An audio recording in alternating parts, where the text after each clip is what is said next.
Thanks, Dallas Architectural Forum, for having me. It's quite an honor, and David and I have become friends over the years, and he invited me here, and Jane and I just said, yes, we'd love to come to Dallas. And what a day we had today with Nate and Gene.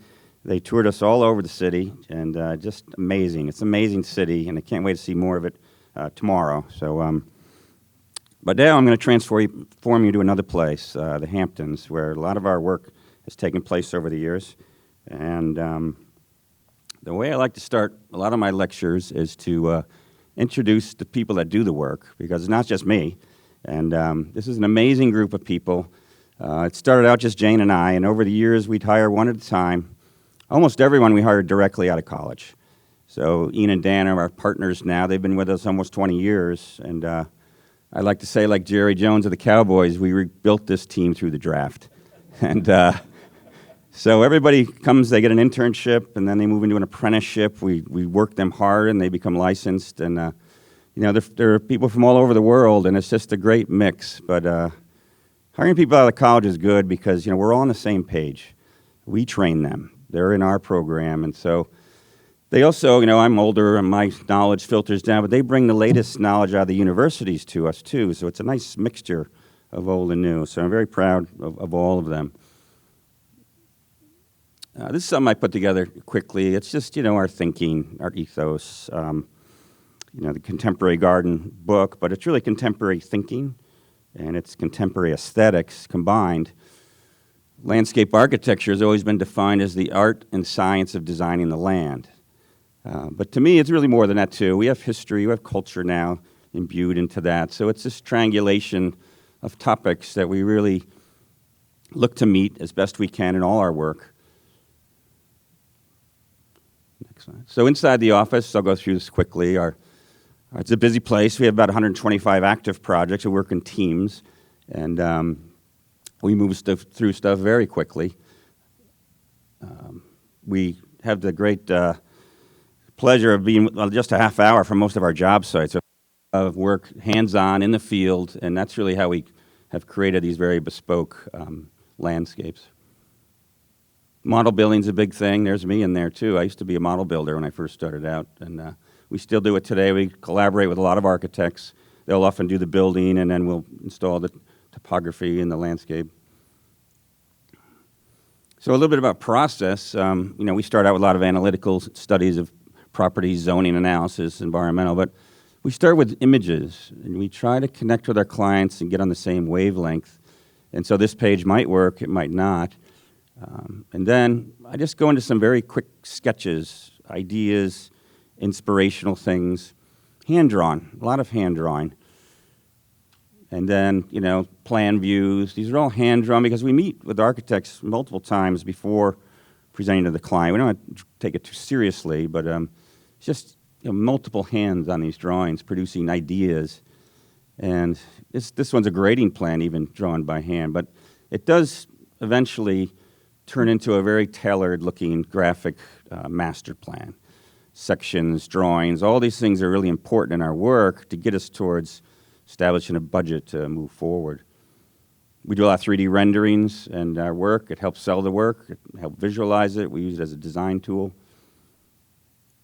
And just thinking back on my design philosophy, I dug a little deep here. And, how did it all start? And I grew up in upstate New York.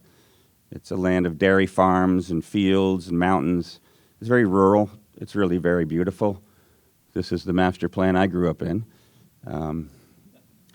Streams, all this. I was a nature boy. I was a hunter. I was a fisherman, and loved it. And this was near my house. We could walk to this. But it was lacking culturally until I went to college. I was lucky to find landscape architecture and architecture. And so I saw, the interpretation of nature in these works. And I decided that I would be a landscape architect and jumped in feet first and have never stopped since. So this is the Hamptons. This is where we live now, and it reminds me a lot of where I grew up. They're farm fields, it's rural, but it has a lot more to it. It's a second home industry, what you call rural resort. And those of you who don't know where it is, this is New York State. This is Long Island at the very end, and at the very tip of it is the Hamptons or the East End or the South Fork. Long Island was formed in the last ice age. It's nothing more than a sandbar. There is no bedrock above sea level, so the whole island is incredibly susceptible to coastal erosion, which I'll get into in depth in our projects. So it's a very dynamic landform that is fluid and moving, which comes into conflict with real estate. The area has no downtowns or cities. They're just little villages and hamlets scattered by farm fields. It was an agricultural community. It was the oldest English settlement in New York State. It went back to 1640.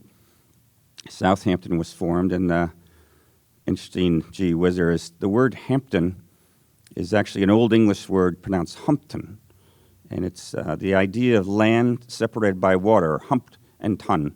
So Southampton, East Hampton, Bridgehampton are all separated by these bodies of water, these rises of land. There's different biomes that we work within, the coastline, the farm fields, the forested areas, and the estuaries, all dotted with these amazing freshwater ponds. It's quite a beautiful, environmentally sensitive place, but a great beauty to it. So in the Hamptons, there was a lot more than where I grew up. The artists and writers moved in the 40s. A real bohemian culture imbued the whole place. I live across the street from John Steinbeck's house, and Kurt Vonnegut was a good friend. So the artists are still there. They're still there. They're still coming because of this tradition. But as you'll know, what follows artists are architects. So, and this struck me when I moved there. I'd never seen anything like this. Okay, Charlie Gwathmey's house, he built that for his parents. It was his first project. Richard Meyer, Philip Johnson, all these greats, Barbara and Julia Neske, and there's many homes scattered through the area. It's just really like an architectural museum, much like downtown Dallas was today. We have our own, lineup of just amazing architecture. But perhaps the most venerable one of them all was Norman Jaffee. And when I moved there, I was quite taken with his work, and I got lucky, and I got a job with him. So Norman had a small studio, and we did everything. We did architecture, landscape architecture, interiors. And I just loved his work because I loved the way it connected to nature. These forms were somewhat of a vernacular style, but they were modern. And I was drawn to the way it was connected to the landscape. But this was in the 80s. There was no computers or cell phones. It was all pencil drawing. And we did it all day long, pencils and models. Maybe had 5 projects in the office. But I just loved the way his work, just the landscape architecture and the architecture, we can't separate the two. One is not as successful without the other. So I learned an awful lot from Norman, over a 10-year period. And he passed away, and I went on my own. And it was a tough time. It was in the 90s, and we were in a deep recession. And I struggled, but like anybody, if you work hard enough, you get a break. And this was, before I get into that, I'm going to talk a little bit about coastal erosion before I jump into the projects. This is a big thing. It's a big design challenge for us, but this is Montauk. This is the end of Long Island. This is a lighthouse that was sited originally by George Washington. There's a big plaque out in front of it that says, George Washington sited this 300 yards from the coast because he was worried about coastal erosion. So this is what happened, and the worst thing they could have done was armor it with stone, because the state owned hundreds of acres there, and when they armored it, they shut down the conveyor of sand that moves down the beach. And when you shut down the conveyor, the beaches start to recede. And so this was the worst thing they could have done. They could have easily moved it back. Well, not easily, but it created all sorts of problems. Then as the beaches recede, these jetties were started to be installed. They're illegal now, but it saved the beaches of East Hampton. But jetties do not prevent the downward movement of sand. As long on the roads, the sand just doesn't go in and out. It moves down the beach. And then it blows in the opposite direction, but it's not an equal balance. So this is an ongoing problem. It's all built up now, and it's one of our great design challenges. So this was my first big breakthrough project. I think it was Jane and I and maybe a draftsperson in the office. But it's an important one for me. I did it probably 18, 20 years ago.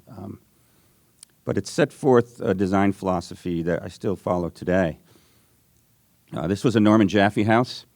And he had done, it was a record house. You all know architectural record. Well, he had many record houses. God, he must have had 7 or 8 of them in his portfolio. And the ocean eventually washed this dune away and washed it right under the house. So the owners called me, and they knew I'd worked for Norman, and said, hey, we got a problem here. And we picked it up and moved the house back. It was built on pilings, luckily. The house next door fell right into the sea. That was over. But we picked it up and we moved it back about 400 feet. Here you can see I don't know if that works. Yeah, this is where the house used to be. And we moved it back to here and added these additions to it. The pool we kept was in a great little spot. Added a new driveway layout and built a large pond for the property as an amenity. These clients were lucky. They owned 30 acres. It was a farm, and they could move back. A lot of homes can't. This is the section, though. As you move back from the dunes, you end up in the floodplain. And FEMA, as you know, drives the height of the house up in the air to a point where it's safe, as well as for insurance. But you can see the cross-section, the amount of fill we had to bring in to build up the dunes again, to rebuild the landform that the house once stood against that had been washed away. So rather than truck in 30,000 cubic yards of fill, we mined it, and we built a pond. So this is sustainability at its best, using materials on site. And here you can see the beauty of our soils. It's just sand. It's easy to dig. There's no rock. But, I get carried away pretty easily, and I got worried about this. I said, what am I doing here?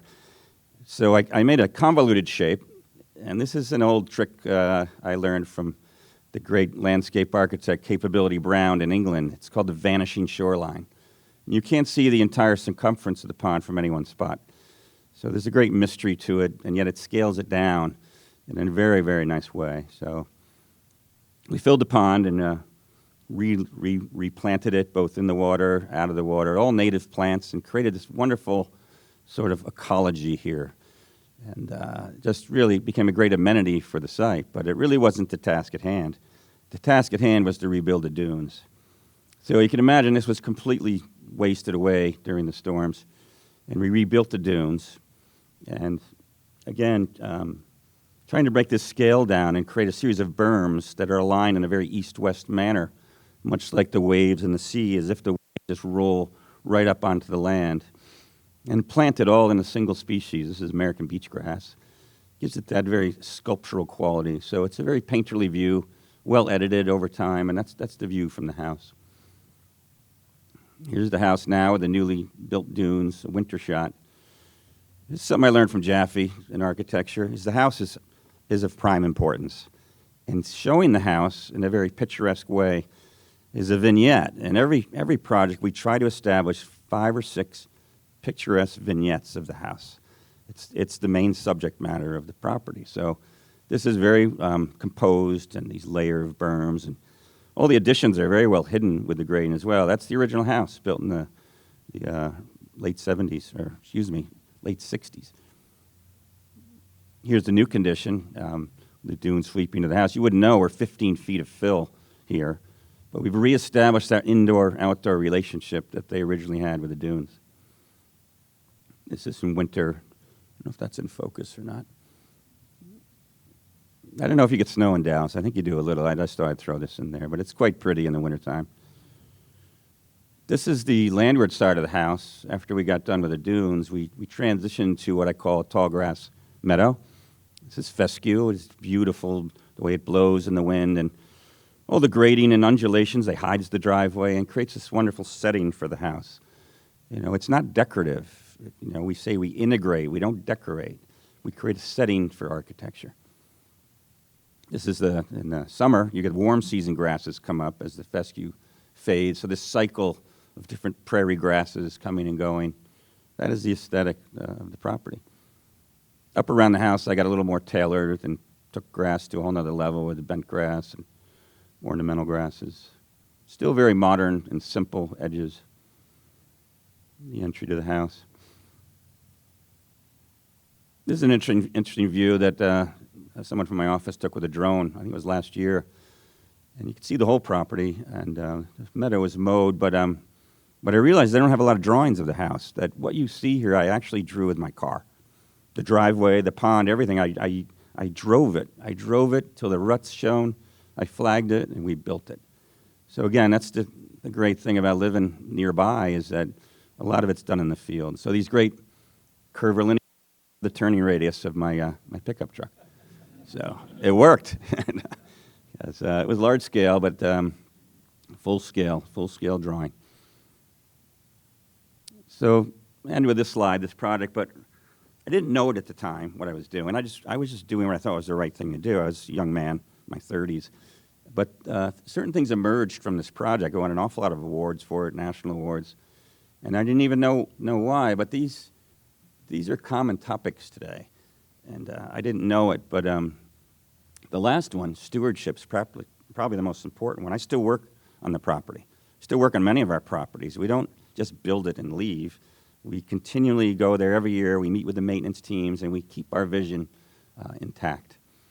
So this next project is right down the street. Again, it's on the coast. It has the same situation with erosion. But it's a smaller property. It's only about 1.5 acres. And here you see the site. It's on the ocean. It also fronts on a freshwater pond, which dot the whole shoreline there. This was the home. It was destroyed in Hurricane Sandy, as well as the one next door. So it was razed, and we worked with an architecture team, Stella Lamont Rouhani. They just published a wonderful monograph. And this is our new site plan. This is where the house used to be.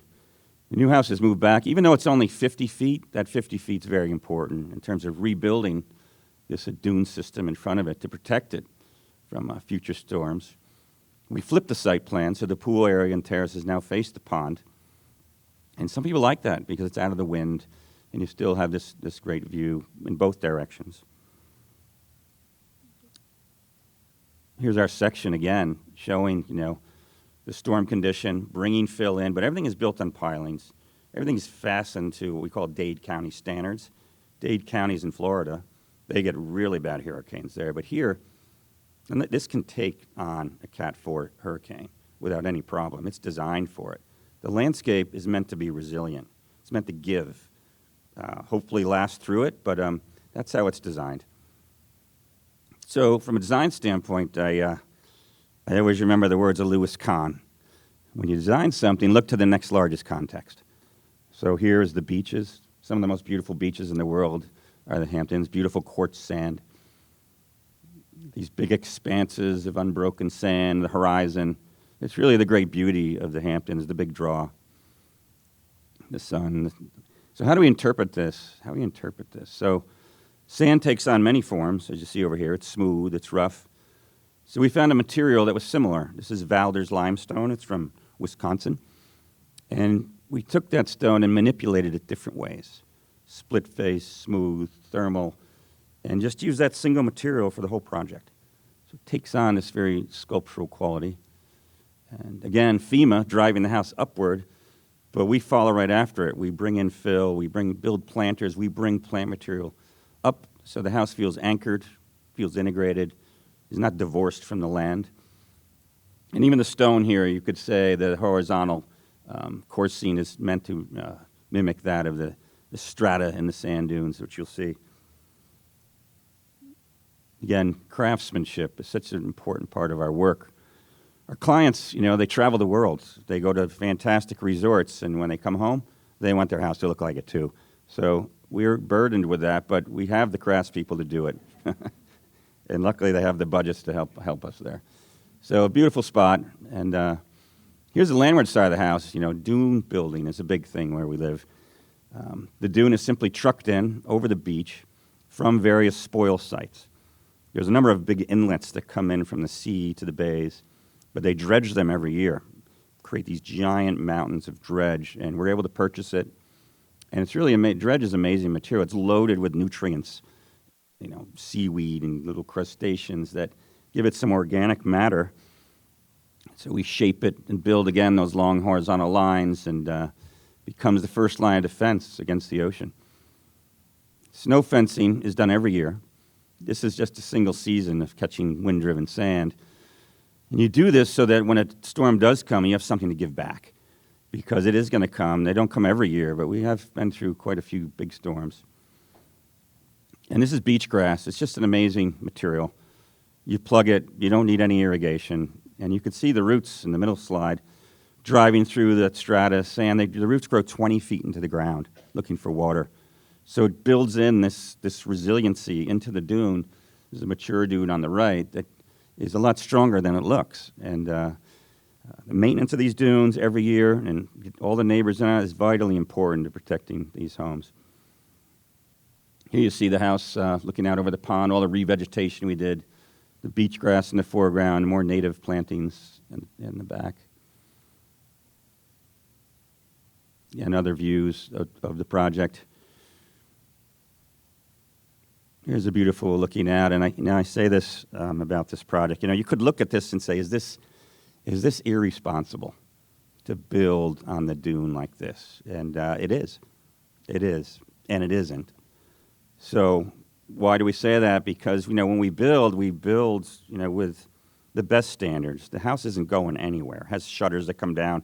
It can take the storm, and the landscape is built in a resilient way. It can take a storm. And so, but you'd have to rebuild it. But at the end of the day, our clients, this is what they're there for. They're willing to take that risk. So, we justify ourselves in our actions, but this is what our clients want. And so that's their risk. We do the best we can to protect that investment. This is another project. This is case study 3. I have 5 case studies, just in case you're wondering if you get bored. But the best one is the last one. So this is a really good project, great collaboration with the architecture team. We often get hired first to look at land and analyze it, and then architecture teams are hired and we collaborate. And this is a good example of that. This is called Bridge House, and it's located in Sagaponack on the freshwater pond. There's the property there. It's about 12 acres. The owners of the property were a very successful organic food company and from Canada. And they wanted to buy a farm, and you can see there's many farms here, and they wanted to build a house for their family and friends, and so they hired us. And here it is. You can see elevation-wise that it's in the floodplain, again. So FEMA, the environmental restrictions start driving things like the floor elevation of the house, I think, is 15. So if you're at elevation 5, you're 10 feet in the air already for your first living level. This is the property. It's a actively farmed area. This forward area is the project site. It's fallow. Again, the project site, this is our required wetland buffer by the village standards. The existing wetlands, the ag reserve, and the project site itself.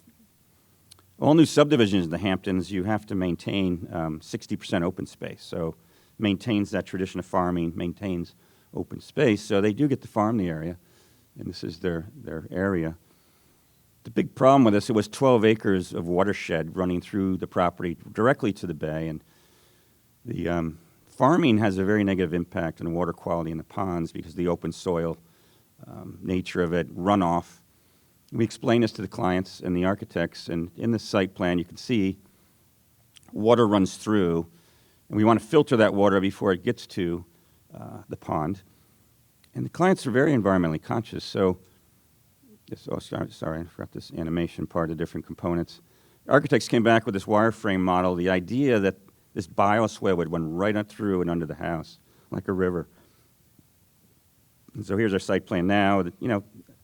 This would be a standard Hamptons program of a tennis court, a pool, terraces, driveway, a sport court, But everything else is native plantings. So, and here again, this section, we're right on top of groundwater. So the existing grade, you see how we're using fill, retaining walls, building up the site to anchor the house, to make it feel grounded. The bioswale in the middle. Here you see diagrammatically how the runoff is channeled through this and then filtered through our planted buffer. Some computer renderings we created to help sell the project. And we show the seasonality of the bioswale, and we sold it. They bought into the idea, and but without these renderings, I don't know if we would have done that. So you get out of your car, and you ramp up to the site, a good 7 or 8 feet, but then a series of low steps keep getting you up as high as you can to get to that living level. When you look down, and nature comes with you. We're not divorced from the land, even though we're 10 feet in the air. We filled the site. We don't want to let go of nature as we move through the landscape. You get to the end of the walk, and this is the bridge, crosses the bioswale, bridge house. If you turn left, this is a recreation area. The use of retaining walls and fill. Again, even that little small piece alone makes a huge difference in connecting the interior to the exterior. Even in this view, it's not a very big piece of lawn, but that indoor-outdoor relationship is what we're gunning for. It's not just architectural, it's landscape tied to it. And then working your way back down through small lifts, slowly working your way back down the original grade. Here they are. We built a small amphitheater, but again, the photo shows the soil sweeping up to the house and really forming that anchor. So this is, how we collaborate with architects. We help site plan and anchor their homes into the environment. This is the bioswale, fully flowering with all the different grasses, implied that water moves through it, through these different types of sedges and all. It's quite lovely. It's incredible, the ecology that lives within this area. There again, a view. Very successful project, great collaboration. So this next project, number 4, this is very interesting. I've worked on this project probably 12 or 13 years ago. I started it, and in the New York Times, there was an article on it. It was called The House That Calvin Built. So I think you all know who Calvin is. It's the house of Calvin Klein. And very successful designer, and I got to know him very well. He's got to be the nicest man I've ever worked with. He's a true gentleman, incredibly hard to please. So, but he does it in such a nice way, and everybody worked by the hour, believe me. I love Calvin, and he had a vision for this place. So let me bring you through it. This is the site plan. This is in Southampton. It's a large parcel. It's a large house.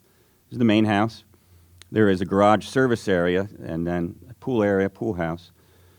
This is connected by a tunnel underneath. Calvin was very worried about the scale of everything and kept trying to break it all down as best he could. We rebuilt all the dunes. Again, similar setup to the other projects you saw, the landscape. He's also a very private person, so creating privacy was paramount. Again, the section, existing grade, our new grade, you can see at the top. The important part of the section was so cars driving by could not see him and his home. But he still wanted to look out over to see the bay beyond. But a big move of mine that I made was to bury the pool house underground, so you could see over the top of it from the main level, and not let it impede his view, not take up more space on the site. This is an early sketch that I had done. And working with Calvin, this is all you had to show him. This is what I showed him. I said, what do you think of this? What about this being down and you look over? He says, all right, let's do it. Let's go for it. Let's see. But that's far from being built. Our next step is modeling. We built so many models of this place, it was unreal. We studied these pool walls, and he just loved it. Every week we met, and he just loved the process. And you were expected to bring something to the table, and never think you would sell it at any one time.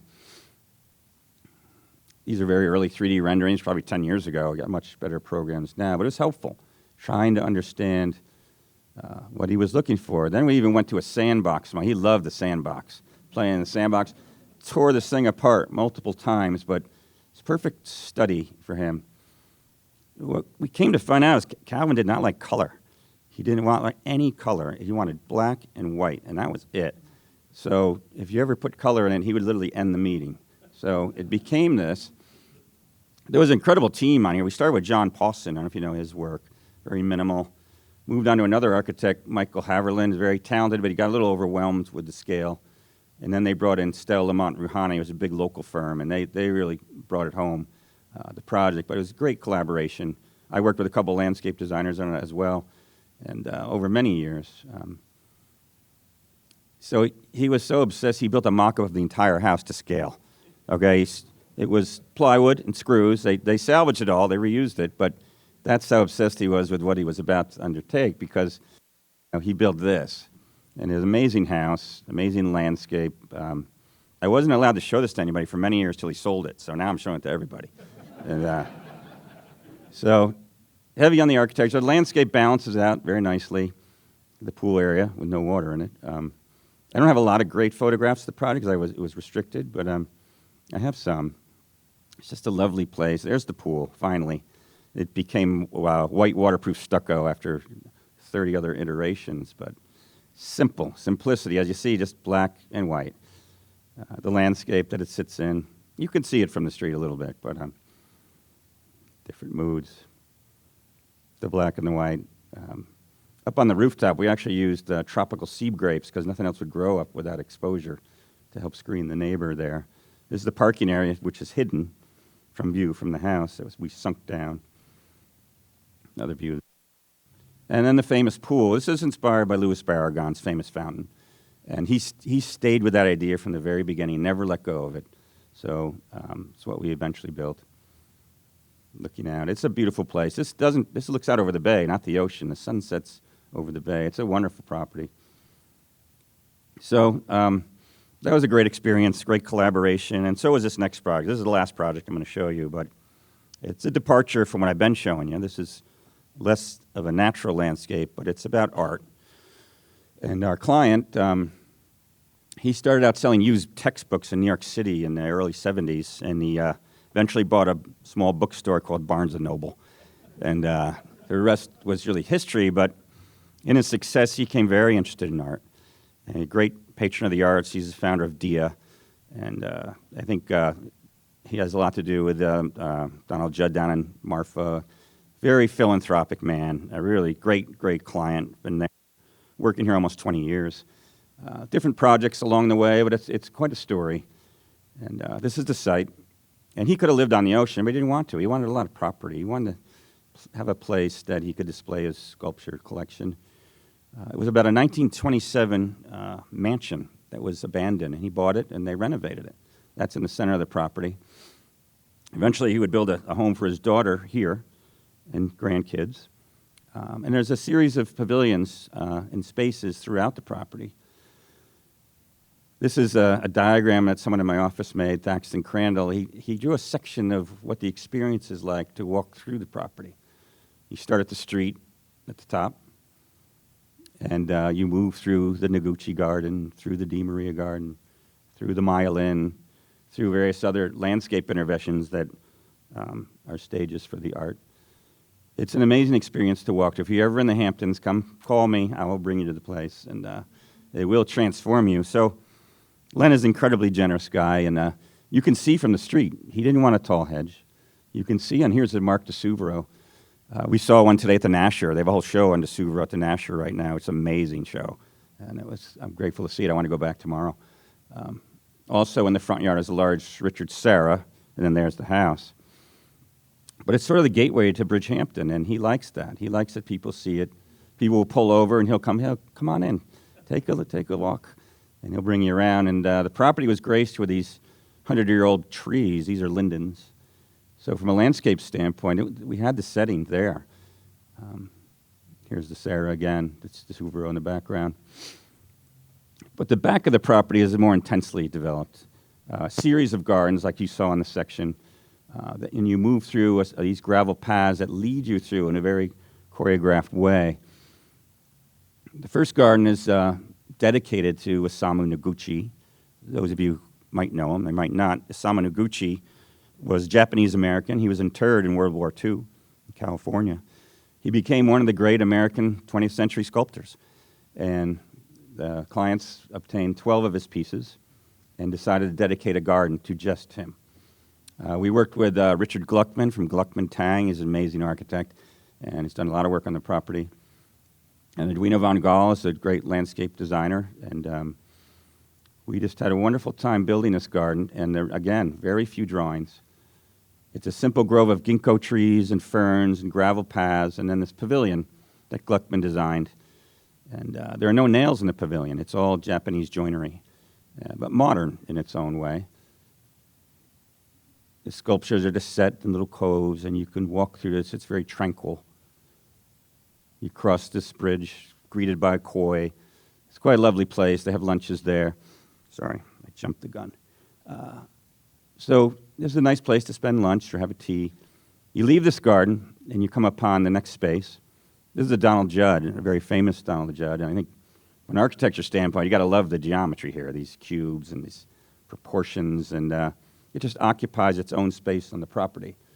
You can't see any other pieces. It's just there, framed by these chestnut trees. So You digest that and you move on into the far corner of the property. There was an old walled garden. They believe it was for the original state for storing livestock.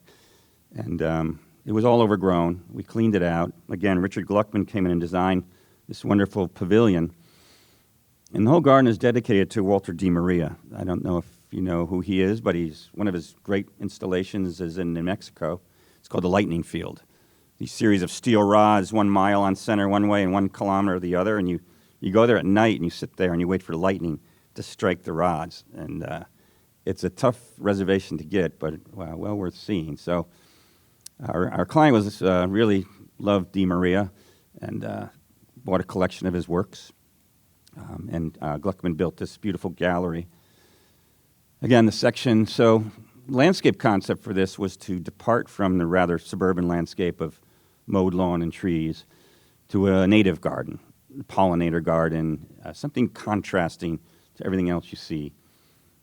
This large sphere was one of Di Maria's pieces. There are only 2 in the world that he brought in. This is the entrance to the garden. Gluckman designed the gate, beautiful design. But you come upon this brick, sort of graphite-like blank facade, a great sense of mystery as you move through this landscape, and you enter the building, and here's a couple of the pieces. There's some on the wall, but it's really about viewing the garden from inside. And here's the garden that we created, the wildflower meadow.